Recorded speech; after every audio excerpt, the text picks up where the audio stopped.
All right, ladies and gentlemen, is WCW being revived? We also have the WWE Clash at the Castle preview ahead of this Saturday. It's all here on the Wrestling is Bullshit Report. Welcome back, ladies and gentlemen. Thank you for joining me today. For those of you who know, we start with our results to go over what we missed in this past week or so. So let's get into that, guys. This is going to be a great episode. I'm very excited to talk with you guys today. Got some interesting stuff to say. Might catch some of y'all off guard. Some of the hot takes I'm about to have right now, especially one hot take in particular. I'm just really excited to share it with you guys. You guys are going to think I'm crazy, and that's what it's all about. So let's get into the results. Like I said, we start with TNA. AJ Francis defeated Laredo Kid for the TNA Digital Media Championship. Of course, we reported on this a couple weeks ago as this was a taped show. This happened in front of an audience a few weeks ago, and I went ahead and reported that TNA had a championship change hands. Of course, it took weeks and weeks and weeks for that episode to finally air. So now here we are, ladies and gentlemen. This was the title change I was referring to a few episodes back. We also had Mance Warner rob Joey Janela of the GCW World Championship. A lot of screwy finishes over there in Game Changer Wrestling as of these days. I'm not sure if I like it too much, but nonetheless, I'm sure they're building to something and then they'll go ahead and pay it off. So I'm not going to talk too much smack about it. Nonetheless, Mance Warner is your new GCW World Champion. After a long and lengthy title reign from Blake Christian, we now have a new champion. By the way, Blake Christian went ahead and vacated that championship. He never lost that title, but that's neither here nor there, and neither here nor there, in my opinion. Two more results for you guys this week. The Mighty Don't Kneel are now double champions in New Japan, as that tag team over there holds the New Japan Strong Openweight Tag Team titles as well as the IWGP Heavyweight Tag Team titles. So this isn't the first time that a tag team recently in 2024, I think, like, what I'm trying to say is El Phantasmo and Hikuleo actually held the IWGP Heavyweight Tag Team titles alongside the Strong Openweight Tag Team titles in New Japan very recently, and then they went ahead and split those titles back up again. I think it was those guys, and it was very recently. So it's really interesting to see these two titles held by the same tag team once again. I wonder if they're having mixed feelings about the coexistence of these titles and looking to unify the strong openweight tag team titles as well as the IWGP heavyweight tag team titles. You can basically mesh them into one without unifying them, similar to how WWE did this with the Raw and SmackDown tag team titles for so long, as the Usos held the undisputed WWE tag team titles, and then KO and Sami Zayn did, and then the Judgment Day did, and then they had this big ladder match at WrestleMania, and then that's when, after a couple of years, they split the titles back up. I think New Japan is going to be doing a similar thing where they're not formally unifying these titles, but they are going to have them held and defended by one team. It makes sense. It totally makes sense to do this. I don't think it's necessary to have three tag team championships in your promotion. I think two is plenty. Referring to the IWGP Junior Heavyweight Tag Team titles as well. So here we are. I kind of ranted for too long about this, but the Mighty Don't Kneel are now IWGP Heavyweight Tag Team Champions as well as Strong Openweight Tag Team Champions. Pretty cool. Not bad. I think they're a fantastic tag team, honestly. Last but not least, for the results, we have Kelani Jordan becoming the inaugural NXT Women's North American Champion. This happened at NXT Battleground this past Sunday. That ladder match for that NXT Women's North American Championship. Oh, that's a handful. Was very entertaining, very fantastic. It was the match I was most excited to see for sure. I was definitely rooting for my girl Sol Ruka. I think she's fantastic. But honestly, I could see an NXT women's championship reign in her future. And that's the beauty of having this new NXT Women's North American Championship, is maybe some women that aren't surefire to get an NXT Women's Championship reign now have a mid-card title in Kelani Jordan's case to defend and to fight for, you know? I could see Sol Ruka getting the NXT Women's Championship sooner rather than later. She might even be the one to dethrone Roxanne Perez. We don't know yet. But nonetheless, having this women's mid card title in NXT really does give the Kelani Jordans and I really don't want to put anybody in a box by kind of saying that they're more likely to get the women's North American title than the NXT women's title. But you kind of get what I'm saying. People that won't have the chance to get that main women's title now have a mid card title to go for, which is great. Fantastic. I know a lot of people have been wanting a women's mid card title on the main roster of WWE. And it seems like they're using this women's North American championship to test that process out and see how it works. Right. So if this goes over really well, you never know what WWE might have up their sleeve in the foreseeable future or maybe long term future. They might pull out a women's United States championship or a women's intercontinental championship. I, for one, was never one to kind of call for a main roster women's mid card championship. I just don't see the division being able to hold it up. But honestly, under the creative reign of Triple H, I think anything is possible. So if that women's division gets packed enough on Raw and SmackDown to facilitate a women's mid card championship, I'm all here for it. You know, you got Indy Hartwell, you got Candice LeRae, you got Nia Jax. I think Nia Jax is, main champion worthy. But you have these women, Tegan Knox, coming up to the main roster, and unfortunately, it just doesn't. It's not in the cards for them to win the WWE Women's Championship or the Women's World Championship. So to see a mid card title on the main roster for the women may be intriguing. Maybe you guys are onto something. Like I said, I've never been in that boat to kind of call for that, but I can definitely see it working out. Anyway, Kelani Jordan, your new NXT Women's North American Champion, inaugural champion. Fantastic. Let's get into the news before we get into the watch list. I'm very excited for this, guy. I'm very excited to talk about this. This is going to be an interesting episode, and I hope the AI picks up what I wanted to pick up. But we'll get there when we get there. Ricochet has informed WWE that he intends to leave. We found this out this past weekend a couple days ago. And guys, he's AEW bound. We know that. He's AEW bound. There's even been word going around that he may set himself up to get paid per appearance. So he might do a couple matches in TNA. He might go New Japan for the G1 Climax. Maybe, I don't know, GCW.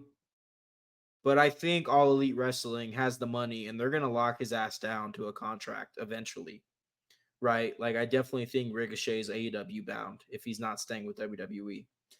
And that's very exciting in itself, too. I think Ricochet has had a solid WWE main roster run. I'm not going to say it was amazing, but hey, guys like Ricochet don't have great history being in WWE. And I think Ricochet really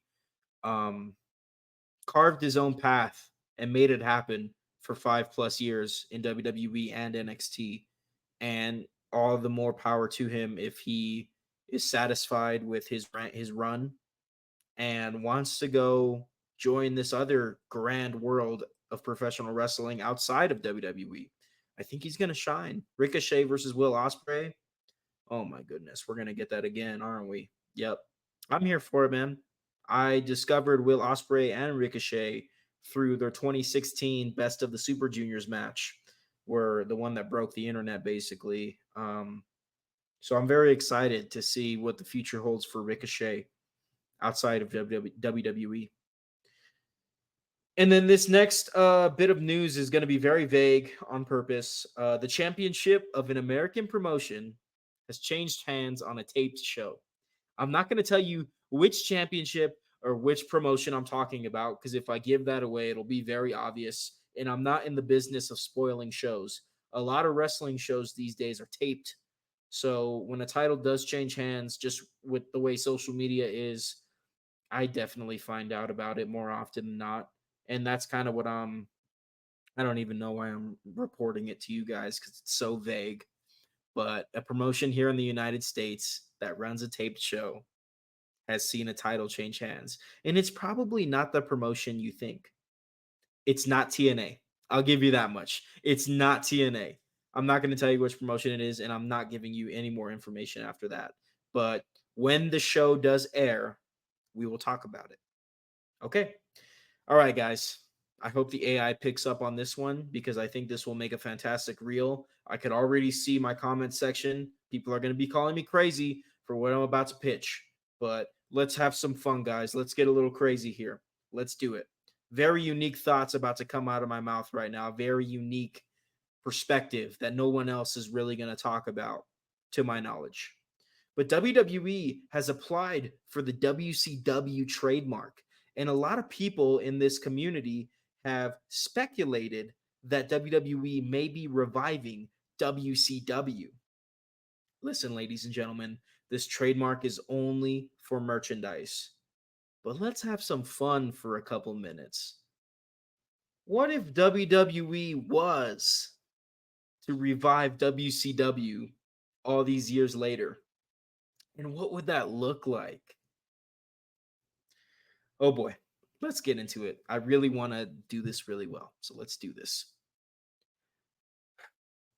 The thing about NXT is I think its prime is past us. Don't get me wrong, NXT Battleground this past weekend was very entertaining, very fun, and the promotion is still running strong as a developmental system for WWE. But what does WWE want? Do they want a promotional? I mean, excuse me. Does WWE want? I lost the word.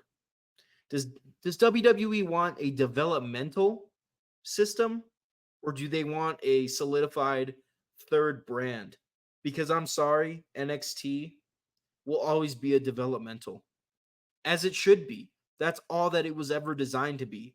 And yes, there was a time before AEW came into play when Vince McMahon was running Raw and SmackDown into the ground, where NXT was the best wrestling show in the world to a lot of people. To me, definitely. 2015 NXT was the best wrestling show in its time. That's a hot take, and I think there's 100% truth in that. Nonetheless, it was a developmental at that time. It's been a developmental since, and it's a developmental now. But we hear all this talk about WWE wanting to make NXT a third brand. But maybe NXT was never meant to be a third brand. Do you know what can be a third brand, guys? WCW. I know this is going to get crazy, but you guys got to stay with me because we're going to have some fun with this. What promotion has NXT been working with very recently? TNA? Yes. I can't believe I'm going here. I'm sorry if I piss you guys off. What if WWE were to buy TNA?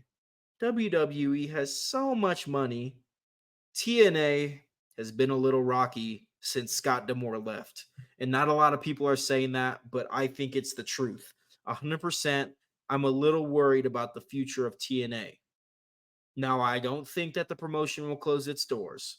I know the promotion has survived 20 plus 20 years. No, 20 plus years. They started in 2002.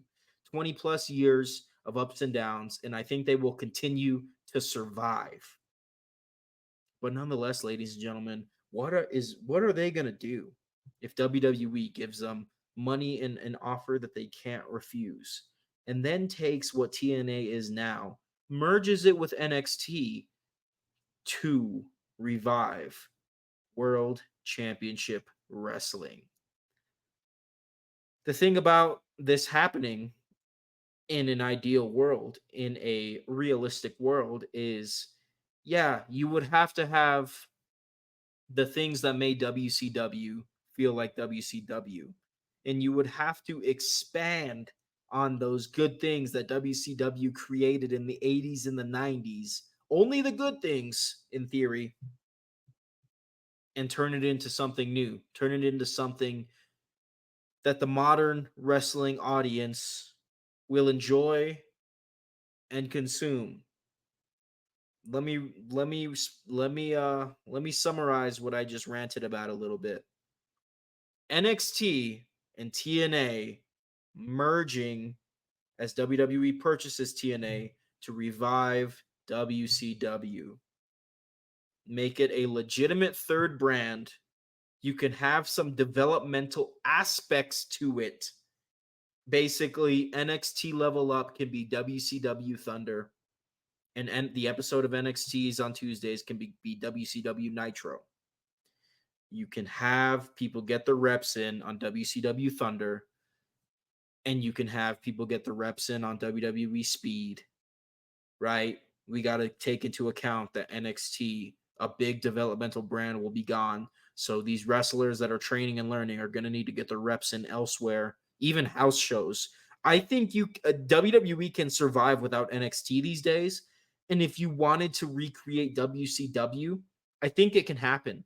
And I definitely think it won't feel like such a demotion for people like Baron Corbin, for people like Shayna Baszler, when they get called down to that developmental or that quote unquote third brand.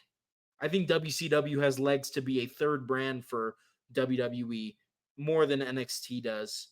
And I think it has the opportunity to garner more attention than NXT does these days, even though NXT is doing just fine. I think NXT is doing just fine. We're just having some fun here. Right?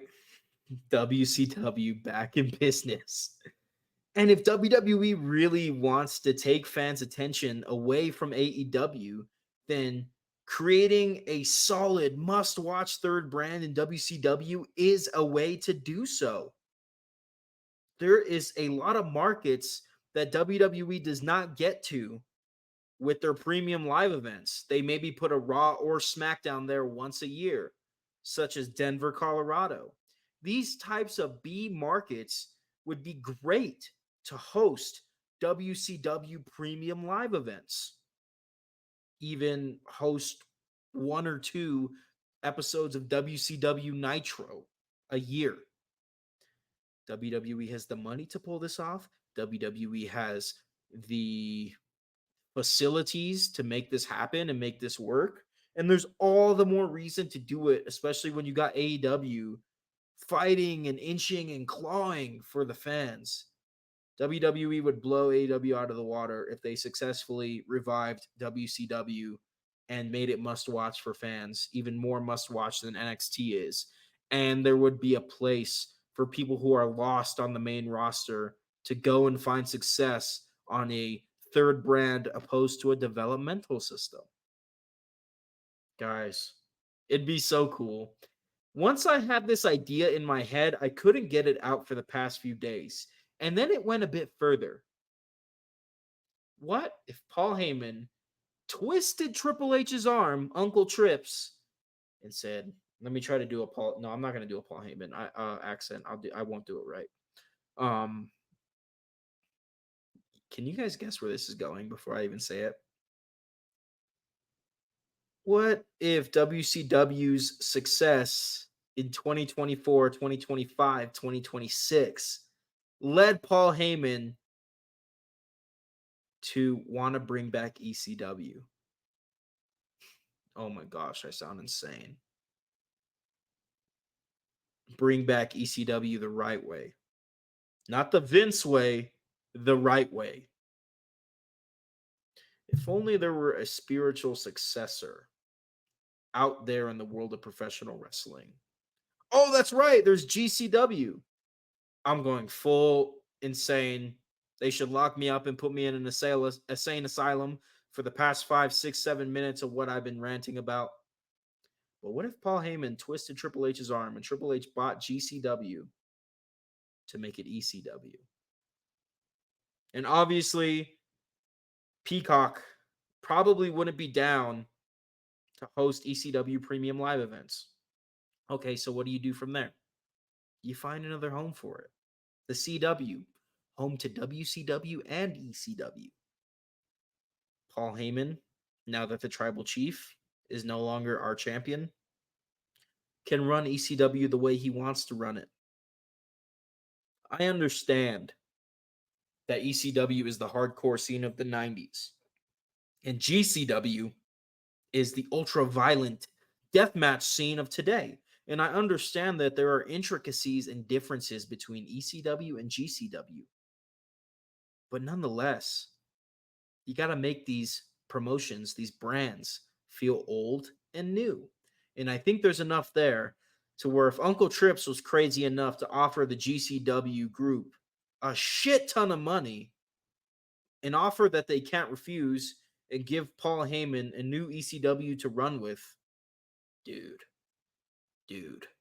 that probably wouldn't happen right away. That would take a really long time.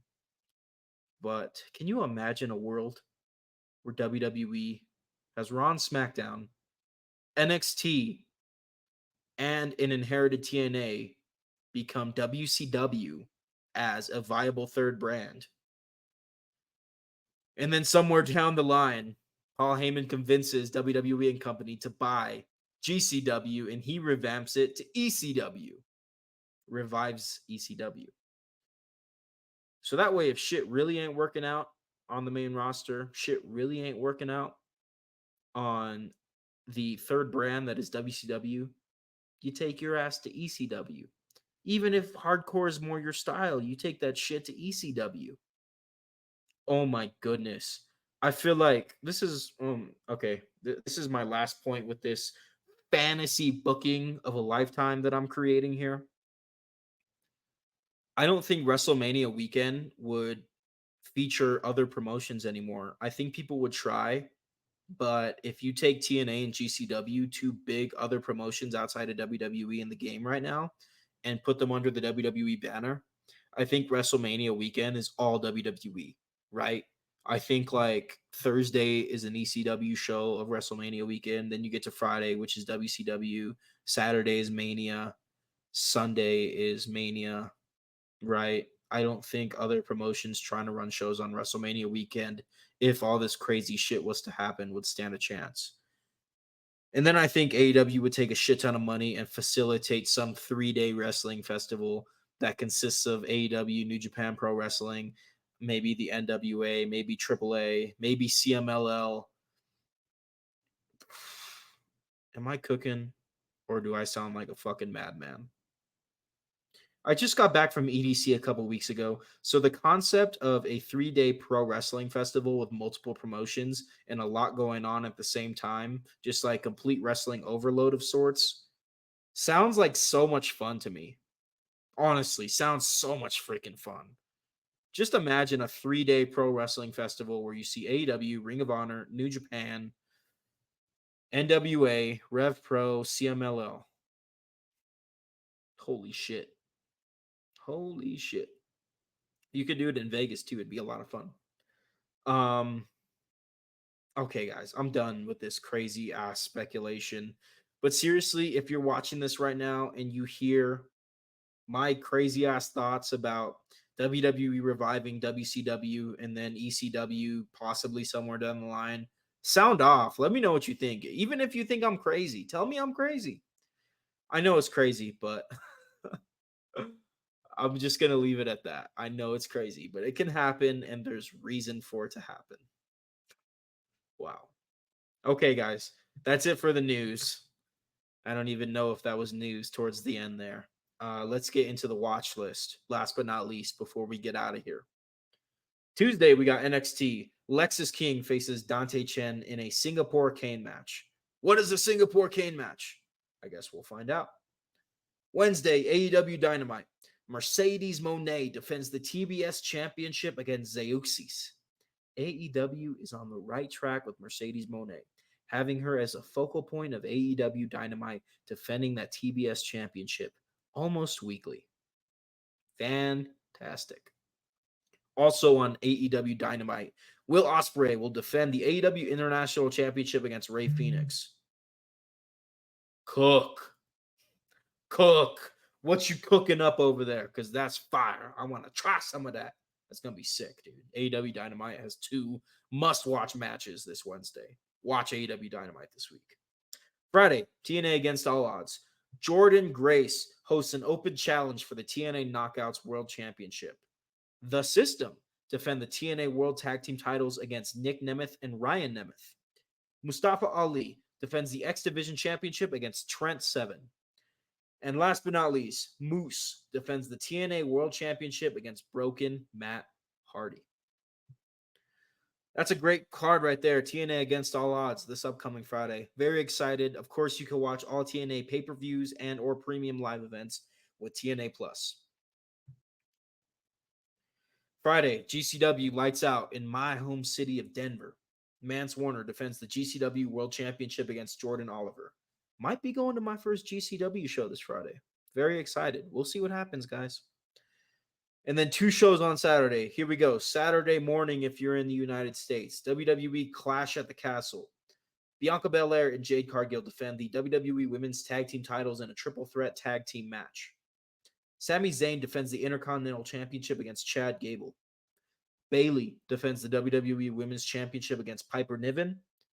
Cody Rhodes defends the undisputed WWE Championship against AJ Styles in an I Quit match. And last but not least, Damian Priest defends the World Heavyweight Championship against Drew McIntyre. Guys, I really hope that Drew McIntyre and Damian Priest get the main event.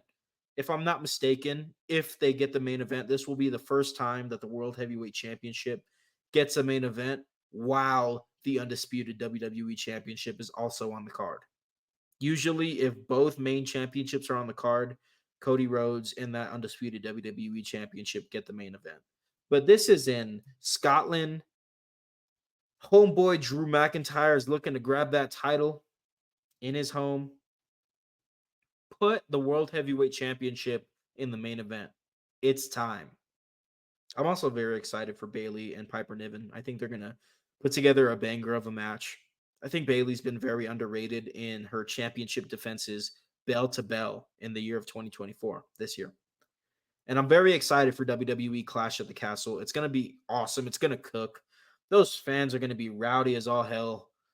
Oh my goodness, man. Very exciting. It's crazy that we already have another WWE premium live event coming up. I feel like they've been coming fast, and I feel like they've been coming steady, and I feel like they haven't missed in the year of 2024. Very exciting stuff, guys. Obviously, this is a must watch. Obviously. Last but not least, man, Saturday evening, AEW Collision, the 1-year anniversary. We'll see Deonna Purrazzo face Thunder Rosa in a no disqualification match. AEW on Dynamite and Collision is cooking this week. No lie. No lie. You got Deonna Purrazzo, Thunder Rosa in a no DQ match. And then you got Mercedes Moné against Zeuxis. And then you got Will Ospreay against Rey Fenix. All title matches except for the no DQ match on Collision. Dude, what is there to complain about? Be happy. Watch wrestling. You can enjoy WWE and also enjoy other things. I love WWE, but I also love AEW for a different reason. I understand that AEW doesn't quite do it like WWE, but they have their own little way of doing things. It's a little less story and a lot more bell-to-bell action, and I'm okay with that. I know what I'm getting. There's multiple flavors of ice cream. Look at it like chocolate, right? The way that you consume chocolate in ice cream and the way that you consume chocolate in a cup of hot chocolate is 2 different things, and they're both fantastic. Or a Hershey's bar. I don't know. That got weird. That has been the watch list, ladies and gentlemen. I feel like this has been an interesting episode, especially with my unique fantasy booking of the revival of WCW.